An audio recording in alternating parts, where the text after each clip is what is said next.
Hey guys, it's Fultoncards here, live and direct from Brooklyn, New York City. Let's go. So in front of me today, guys, I have a box of the 2022-23 Upper Deck Synergy, which just delivered to me. They're shimmery, glimmery.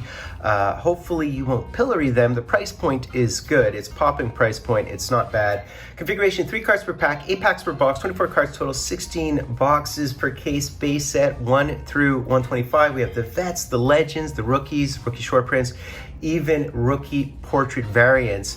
All those base cards, of course, they're not clear cuts, they're acetate see-through cards, they're not the reds. The actual base cards are numbered to either 13 or 23. Keep that in mind. Within a box break, expect your 1 auto metal tech, numbered base, or red rookie short print. Then you have your 8 base red parallels, including half which are bounties, typically 3 cranked ups, 4 light up the night, and 3 rookie journeys or synergistic duos. Finally, we have 5 additional inserts, which would be the 230s and the star of the show and the thrill rides. Kind of interesting looking cards.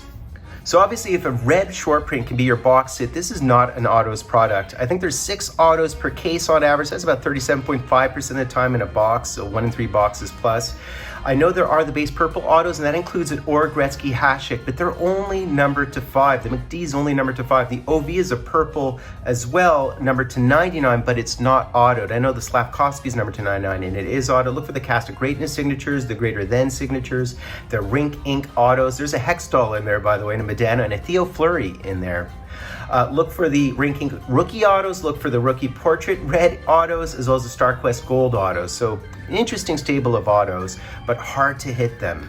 And also note that the inserts do have parallels from neon yellows and blues and pinks to greens and blacks, numbered to 10, and gold spectrums 1 to 1. So there really are a bunch of parallels for the inserts. Like the Greater Than signature set, there's an orange and a blue, and the blue is 1 of 1.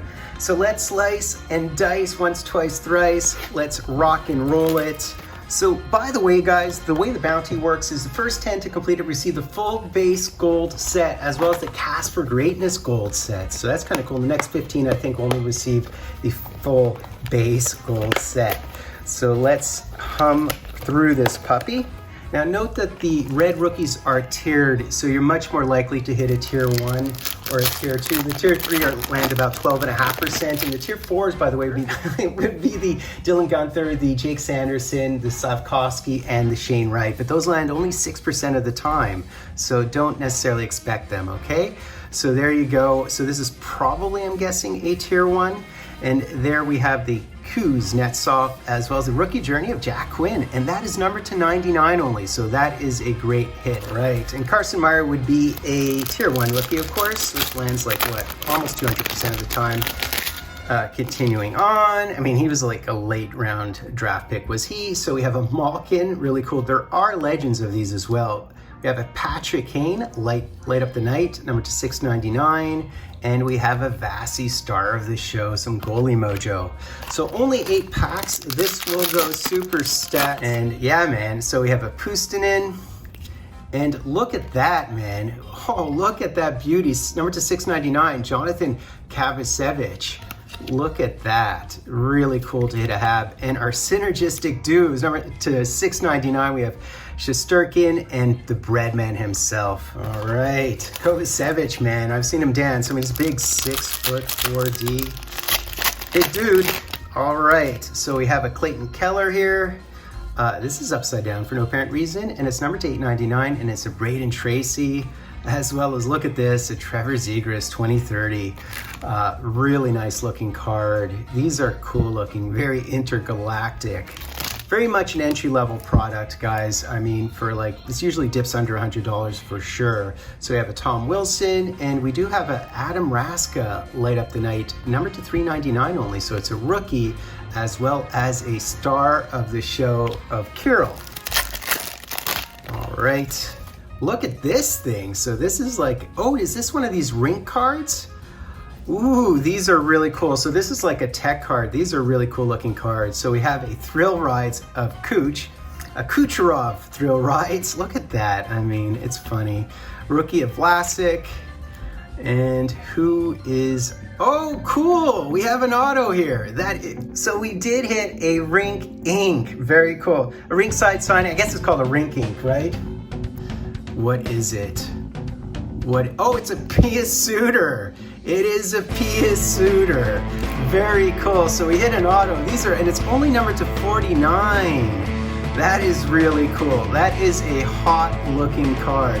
These are really nice, man. Numbered to 49 only. That is beautiful. I mean, those rink inks, they land, I believe they land only like 5% of the time. The fact that we hit an auto in this is great. They are not guaranteed. So we have a Roman Yossi, we have a Slavin, Light Up the Night, number to 8.99, as well as this Butte of Shane Wright. Really cool. So we hit one of the Shane Wright inserts, man. Intergalactic. All right, last pack, guys, last pack. So we hit a Matt Sogard. So you know what? He is a tier 1. So by the way, it goes from tier 1 to tier 4. Tier 1 is the worst tier, of course. You're not guaranteed. In fact, your box hit can be one of the reds. So that's something to be mindful of. But I don't mind hitting Sogard whatsoever. And we do have a Michelli. He's also looked really good. And this one's only numbered to 3.99. So it's obviously a parallel. Very cool. And then finally, a Brady Tkachuk, Tim Stützle. So decent box. I say it's successful.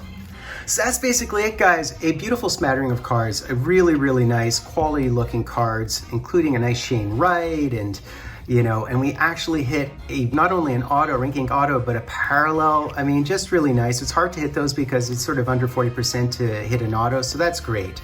And I do want to make the point that the quality of cards is really beautiful considering the price point is typically under $100. It usually goes down in price point. I want to make a quick point about OPC, guys. OPC historically has always had miscut cards. That was one of the most novel, interesting things about the hobby, was the fact that you can get a PSA 6 to PSA 10 just in terms of how the cards are cut.